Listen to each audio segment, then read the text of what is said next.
You wake up feeling tired, not the kind of tired that goes away after sleep, but the tiredness felt behind your eyes. Before your feet touch the floor, your hand already reaches for the phone. Without decision, without thinking, just habit. Scroll, scroll, scroll. Nothing important, nothing special.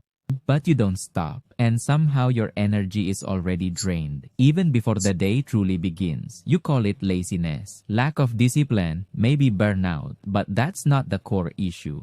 This is where stimulation. Your brain is not underactive. Your brain is overloaded. You are not struggling because life is too hard. You are struggling because your brain never truly rests. Every short video, every notification, every new content, small dopamine hits, quick, easy, continuous.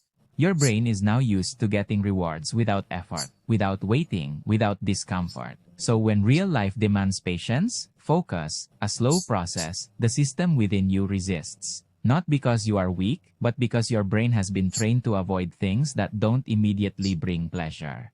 The most dangerous part is that you don't feel addicted. There are no dramatic moments, no clear warning signs. What you feel is just mental fatigue, easily distracted, unmotivated for things that used to be important. You open apps without a clear reason, close them, open another, repeat, not looking for something, not enjoying, just escaping. Your brain is not bored. Your brain is overstimulated to the point where normal reality feels bland, conversations feel slow, work feels burdensome, and studying feels torturous.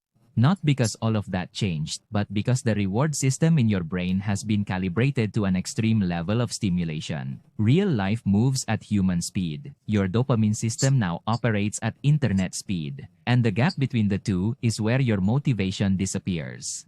You are no longer pursuing goals. You are chasing relief. Relief from boredom. Relief from silence. Relief from your own thoughts. So every empty second you fill with music, videos, scrolling, background noise. Because silence now feels uncomfortable. Yet that discomfort is not a danger. That's a symptom of withdrawal from stimulation. Your brain has learned. Slow reward effort, instant reward scrolling. So, he chooses the latter every time. It's not a conscious decision, but a chemical reaction. And over time, a strange condition forms. You are constantly stimulated, yet continuously exhausted. You consume more, but feel less. You rest, but do not recover. You start to believe there's something wrong with you. I'm not as enthusiastic as before. I've become lazy. I can't focus anymore. The problem isn't your personality. The problem is your dopamine threshold. The higher the stimulation you give, the harder it is for simple things to provide satisfaction. Yet life is made up of simple things.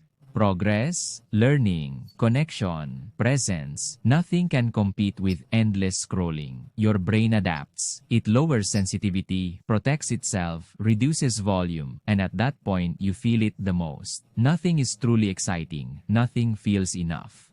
You're always tired but never satisfied. This isn't a lack of ambition. This is dopamine exhaustion. You are not failing at life. Your reward system is out of balance, and as long as stimulation is not reduced, motivation will not return. Because motivation is not forced, it reappears when the brain can feel normal rewards again, when silence doesn't feel threatening, when boredom doesn't feel painful, when effort feels meaningful. Right now, you are not lacking drive, you are lacking mental recovery. Your brain never exits consumption mode. It never resets. And without a reset, there is no clarity, no deep focus, no real energy. Only endless input, endless noise, endless fatigue. You are not broken, but you are overloaded. And overload does not look dramatic. It looks like you are lying on the bed, scrolling, while life moves slowly in the background. Not because you choose to stop living, but because your brain is stuck, chasing signals, not meaning. And the scariest part, now it feels normal.